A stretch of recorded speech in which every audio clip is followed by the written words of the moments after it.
ازيكم حبايب قلب؟ عاملين ايه؟ يا رب تكونوا بخير وبصحه جيد. جاي النهارده معاكم في فيديو حلو وخفيف ولطيف وجميل وظريف. تعالوا كده نسمي بالله ونصلي على حبيبنا المصطفى الغالي. اللهم صل وسلم وبارك عليك يا حبيبي يا رسول الله صلى الله عليه وسلم. معانا كده ايه؟ شويه سمك حلوين يستاهلوا بقكم. مش دلوقتي، لا، بعد الطبخ طبعا. بهزر معاكم. بصوا بقى يا حلوين.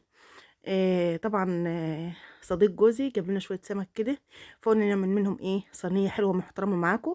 دلوقتي بقى نشوف تنظيف السمك معانا، ونشوف صينيه السمك اللي احنا هنعملها ايه، هنعملها ازاي. ويلا بينا نبدا الفيديو ونقول بسم الله. مسكنا كده ايه السمك اللي عايز يتشوى شويناه طبعا، ومسكنا ايه السمك الحلو كده ايه، قلنا ننضفه معاكم ونعمل منه صينيه محترمه معاكم عشان تشوفوا الطريقه بتاعتنا. واللي ما جربش طريقه السمك بتاعتي يجربها، ان شاء الله تاكلوا احلى سمك باذن الله. مسكنا كده السمك يا بنات. انا عايزه اقول لكم ان انا بنضف بيدي دي سرس الرز، او الرجيع بتاع الرز. احنا عندنا هنا في المنصوره وفي الحتت دي بنقول عليها الرجيع بتاع الرز. تمام، يعني لما بنروح نبيض الرز في المكنه بيطلع لنا الرجيع ده. فبنمسكه كده ننضف السمك بيه، بيساعد كتير قوي، لان بنشيل بقى الحاجات السمراء اللي جوه السمكه والدم والحاجات دي.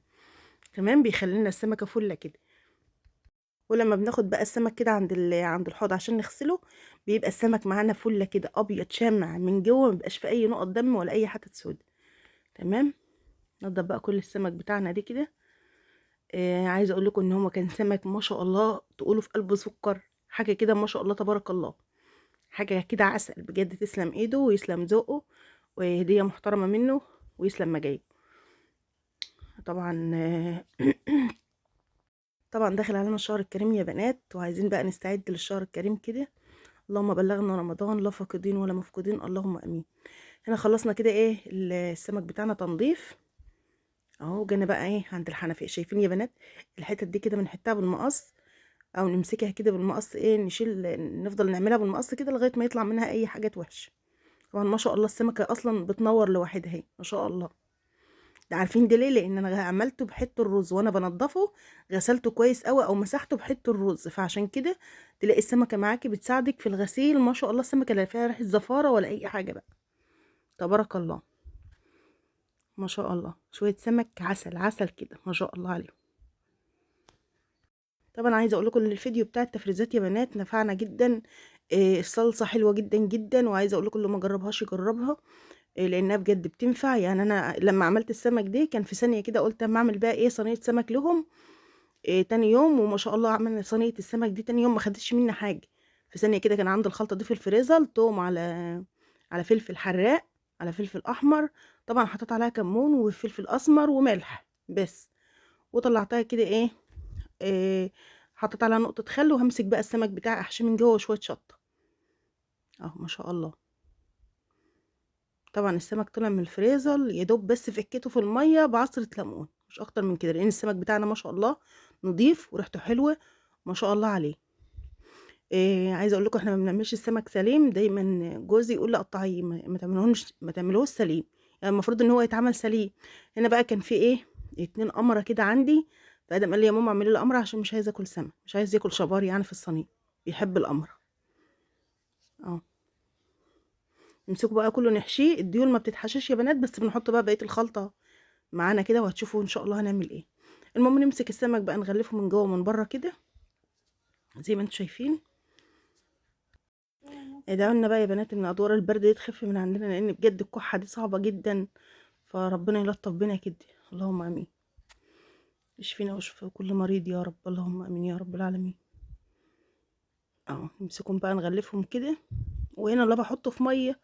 يعني في ناس بتحطه في ميه عشان ما يحرقش الزيت بتاعه. اهم حاجه اظبطي نارك ويطلع متحمر معاك وزي الفل. احنا هنا بنحطه في الزيت ياخد تحميره خفيفه، يعني ما بحمروش قوي. كده حطيت الصينيه يا بنات ونزلت فيها ايه بشويه من الزيت، وننزل بقى ايه بنص البصله، مش هنزل بالبصل كله. اهو. مش عارفه انا جبت البصل وانا بقطعه، الجزء اللي جاي فيه راح، ما تصورش. ده يجي ربع كيلو من البصل يا بنات. ننقله بقى على العين التانية ونجيب ايه التورته اللي احنا هنقلي فيها. انا عندي شغاله على البصل، ولا عندي شغاله على ان احنا نقلي فيها السمك. زي ما انتوا شايفين كده يا بنات، دي بقيت الدقه اللي فاضت مني من حشوه السمك، حطيتها مع البصل اهو. عايزه اقول لكم ان هنا بقى في تريكه كده بتحصل، بتنقل صينيه السمك دي في حته تانية خالص، هقول لكم عليها لما نوصل عندها. شايفين ما شاء الله، وهيتقلى ومفيش زيت هيتحرق، يعني هتلاقوا الزيت ما شاء الله معايا رايق وجميل. هنا بتبقى الكهرباء قطعه، في الاضاءه يا بنات مش قد كده، احنا بنبقى مدونين بالفلاش والكشاف، الله المستعان. اتحمر بقى كله بالشكل ده كده، والبصله معايا في الجهه التانية يا دوب بس بتدبل، يعني بدبل البصله بس، وانزل عليها بالصلصه الوقت اللي انا قلت لكم ايه عليها في اول الفيديو، اللي احنا مفرزينها مع بعض. الصلصه دي جميله جدا يا بنات، انصحكم ان انتوا تعملوا شويه كده وتشيلوهم لرمضان اهي، ما شاء الله عليها. ولا تقولوا لي بقى صلصه علب ولا صلصه محلات ولا اي حاجه، ما شاء الله تبارك الله عليه. نزلت بقى كده ايه، شويه من الفلفل الاسمر، شويه من الكمون والكزبره، وطبعا شويه من الشطه اهو. هيأت ايه صينيه السمك بتاعتي كده، وانا السمك بتاعي كان خد لون كده خفيف على طول كده ايه، يعني هو ما اتحرقش يا بنات، هو يا دوب خد اللون، بس طبعا عشان الكهرباء قطعه فايه عطي حمار جامد شويه، تبارك الله.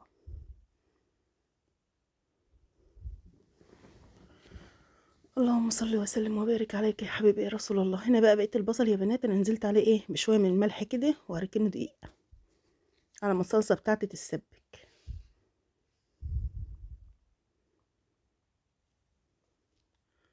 نقلبه كده حلو ببعضه اهو. الصلصه بتاعتي كده ايه كانت استوت، ظبطت الملح بتاعها، وننزل بالبصل. عايزه اقول لكم ان الحركه بتاع البصل دي بتنقل لك السمك في حته تانية خالص خالص، حرفيا كده بتخلي لك السمك ده مسكر، طعمه حلو، ما تعرفيش هو انت ما بتاكليش سمك، انت بتاكلي حاجه حلوه، حلوه قوي كمان، ما شاء الله. عايزه اقول لكم بقى يا بنات ان الحته دي، الحته بتاع البصل دي بتنقل السمك في حته تانية خالص. وهنا بقى حلو، هنحط الصلصه على السمك، نسيبه بقى يتشرب كده من الصوص الجميل ده نص ساعة. ليه نص ساعة؟ بتيجي تاكلي السمكة ما بتلاقيهاش ناشفة، بتلاقيها شاربة من الصوص بتاعها، سمكة طرية معاكي. يعني والله لولا ما الكهرباء كانت قطع كنت صورت لكم ووريت لكم السمك وهو بتقطع معانا بيبقى عامل ازاي، دايب كده جميل، حاجة مسكرة، تحس ان انت ما بتاكليش سمك. بصوا بقى يا حلوين، مش عايزاكم بقى تنسونا في اشتراك ولايك للقناة، ارفعوا من الروح المعنوية. طبعا بشكر كل اخواتي اللي انا مقصرة في حقهم، اللي بيخشوا لي على القناة طبعا ومانيش ما قدرتش ارد عليهم، انا بشكركم والله، بحبكم في الله، وربنا يديمكم نعمة في حياتي، وانتوا اغلى اخوات عندي والله، ربنا يعزكم. ايه رأيكم بقى في صينية السمك دي؟ بجد خطيرة. دي بقى شوية زيت من المكان القلية، رشيتهم كده على الوش اهم، بيدوا لمعة للسمك بعد ما بيطلع من الفرن، وبيبقى شكله حلو قوي، ما شاء الله. حاجة كده بجد تستاهل بقكم. هنا بقول لكم تستنى نص ساعة، وهنا كان السمك في الفرن، وهنا طلعت صينية السمك بألف هنا.